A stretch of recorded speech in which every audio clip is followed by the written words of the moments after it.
अस्सलाम वालेकुम। I am doctor Munir. Welcome back to my YouTube channel. उम्मीद करता हूँ कि आप सब खैरियत से होंगे। तो आज हमारी वीडियो का जो टॉपिक है वो एक पार्ट 2 है। हमने एक पहले वीडियो बनाई थी कि ये जो दांत आपके गिर जाते हैं या आपके दांत बचपन में नहीं आते, उसके लिए एक नई टेक्नोलॉजी आ रही है जिसमें आप वो दांत आपके दोबारा उग सकते हैं और आप उन दांतों को दोबारा उगा सकते हैं बगैर किसी डेंटल इम्प्लांट के या कोई डेंटल प्रोसीजर्स के। उसके लिए एक मेडिसिन आ रही थी मार्केट में, उसके लिए हमने एक वीडियो बनाई थी।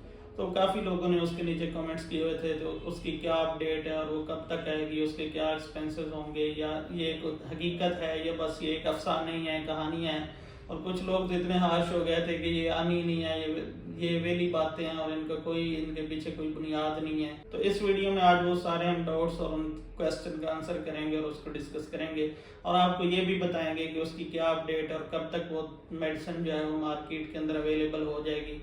आया कि वो अवेलेबल होगी भी सही है, बस वैसे बातें ही हैं। अगर होगी तो पाकिस्तान में कब तक आएगी और उसकी क्या कॉस्ट होगी, ये सारा कुछ आज हम इस वीडियो में डिस्कस करेंगे। अगर आपने अभी तक वो हमारी वीडियो नहीं देखी तो आप अभी वो चैनल पे जाके वो वीडियो भी देख सकते हैं और उसका लिंक भी हम डिस्क्रिप्शन में दे देंगे।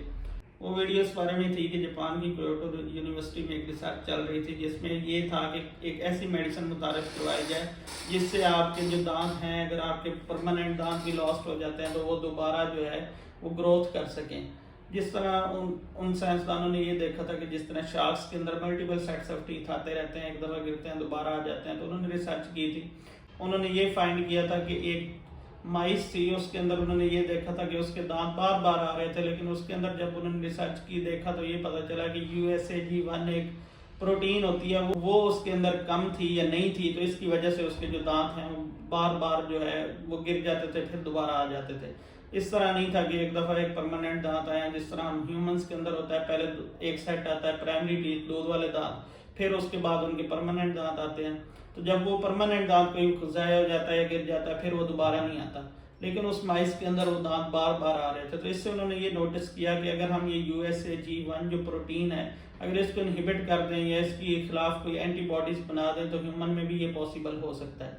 तो इसी पे रिसर्च चल रही है और तो अभी भी वो रिसर्च और ट्रायल प्रोसेस में ही है, क्योंकि ये जो इतने बड़े बड़े काम होते हैं और ये एक बहुत बड़ा हेल्थ सेक्टर में एक अजूबा होना है कि आपके दांत दोबारा उग रहे हैं। जो आपका दांत गिर रहा है, आपको डेंटल इम्प्लांट की या ब्रिज की नहीं ज़रूरत पड़ रही है, आप सिंपल जो है एक मेडिसिन के इंजेक्शन के साथ आपका दांत दोबारा आ रहा है, तो इन चीज़ों के लिए टाइम रिक्वायर्ड होता है। तो उसकी जो डेडलाइन है उन्होंने यही दी हुई है कि 2030 तक वो दवाई जो है वो मार्केट में वो अवेलेबल करने की कोशिश करेंगे।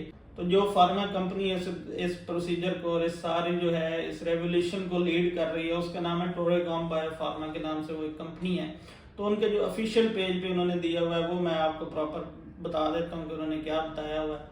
तो इसका जो है आपके सामने तस्वीर भी आ रही है। तो इसमें उन्होंने यही मेंशन किया हुआ है कि जो दांत होते हैं नहीं आते, ये मिसिंग होते हैं, उसकी दो टाइप्स होती हैं। एक कॉन्जेनिटली मिसिंग होते हैं, कुछ बच्चे ऐसे होते हैं जिनमें दांत आते ही नहीं है, बचपन से ही उनके पैदाइशी तौर पे दांत मिसिंग होता है। दूसरा ये होता है कि एक्वायर्ड होता है कि टाइम के साथ साथ आपके यूज़ करने से कोई कैविटी हो गई या फिर वो दांत आपने निकलवा दिया है और वो दोबारा नहीं आ रहा। तो इसमें उनका जो मोटिव है, सबसे पहले वो इस चीज़ को डील करना चाह रहे हैं कि जिनके पैदाइशी तौर पे दांत मिसिंग है, सबसे पहले वो उसको रिप्लेस करने की ट्राई में है। और सबसे पहले वो ये चाह रहे हैं कि उन बच्चों का या उन लोगों को ये जो मेडिसन है इसके ज़रिए उन लोगों के दांतों को दोबारा उगाया जाए। उसके बाद वो इस तरफ हैं कि ये जो दांत मिसिंग होते हैं जो टाइम के साथ गिर जाते हैं, तो इसको डील करें। और दूसरा जो क्वेश्चन होता है वो ये होता है कि ये ऐसे काम जो है ना ये पाकिस्तान में हो रहा है, ना इसको कोई पाकिस्तानी डॉक्टर सर अंजाम दे रहा है, तो आप इस पे वीडियोस क्यों बना रहे हैं और आप जो है या तो आप खुद करें या आप बता हमें क्यों रहे हैं। तो इसका जो सिंपल सा आंसर है वो ये है कि ये जो काम होते हैं, ये रिसर्च होती है, इस पे बिलियंस ऑफ डॉलर्स लगते हैं। ये कोई इस तरह नहीं हो जाती कि किसी का दिल किया और उठ के उसने नई चीज़ बना दी, तो इसके लिए काफ़ी ज़्यादा बजट एलोकेटेड होते हैं। जापान ऑलरेडी जो है ये रीजनरेटिव जो मेडिसिन होती हैं उनमें काफ़ी ज़्यादा वो उनकी रिसर्चर वो काफ़ी ज़्यादा इसमें तरक्की कर भी चुके हैं और उनके पास इंफ्रास्ट्रक्चर भी है, बजट भी है, उनको प्रॉपर वो बजट एलोकेट किया जाता है और उस पर उनकी जो है वो काफ़ी ज़्यादा सालों की रिसर्च चल रही है और पहले भी वो काफ़ी ज़्यादा इस तरह की मेडिसिन बना चुके हैं जो वो रीजनरेशन में हेल्प करती हैं। तो इस तरह जो है ये हर किसी के लिए पॉसिबल नहीं होता कि वो उठ के कोई चीज़ बना दे और वो कह दे। इसके लिए प्रॉपर रिसर्च होती है, इंफ्रास्ट्रक्चर होता है, बजट होता है, फिर जाके ये पॉसिबल होता है। तो इसलिए जो है हम वीडियो बना क्यों रहे हैं, ये हम अवेयरनेस के लिए वीडियो बना रहे हैं। इसका मकसद ये भी नहीं है कि आप अभी अपने जो दांत है उनकी केयर करना छोड़ दें या उनका ट्रीटमेंट करवाना छोड़ दें। ताकि वो मेडिसिन जो है अभी वो ट्रायल प्रोसेस में है, पता नहीं वो कब तक अवेलेबल होती है। हर चीज़ के प्रोज एंड कॉन्स होते हैं। जो मेडिसिन होती है वो ज़रूरी तो नहीं कि हर बंदे पे वो इफेक्ट भी करे, कुछ ऐसे भी होंगे जिन पे इफेक्ट नहीं करेगी या जिन पे वो पार्शली इफेक्ट करेगी, कम्प्लीटली इफेक्ट नहीं करेगी। तो इससे यही है कि सबसे पहले तो हमने अपने कुदरती दांतों की ख्याल रखना, उनको आप प्रोटेक्ट करें। उनका अगर कोई मसला है, छोटी मोटी कैविटी है, तो उसमें फिलिंग करवा लें, ताकि अगर कोई बड़ा मसला है तो उसको रूट कनाल वगैरह करवा के उसको सेव करें आप दांतों को। तो आपने कुदरती दांतों की केयर करनी है। ये कोई गारंटी नहीं है कब तक ये मेडिसिन आएगी। अभी तो ये रिसर्च ही चल रही है इस पर, ये ट्रायल फेज में ही है मेडिसिन, तो इसका हम आपको नहीं बता सकते। लेकिन उन्होंने जो डेडलाइन दी हुई है वो 2030 की है कि 2030 तक वो मार्केट में इसको अवेलेबल करेंगे। और बाकी जो मेन क्वेश्चन है वो ये है कि इसकी कॉस्ट क्या होगी।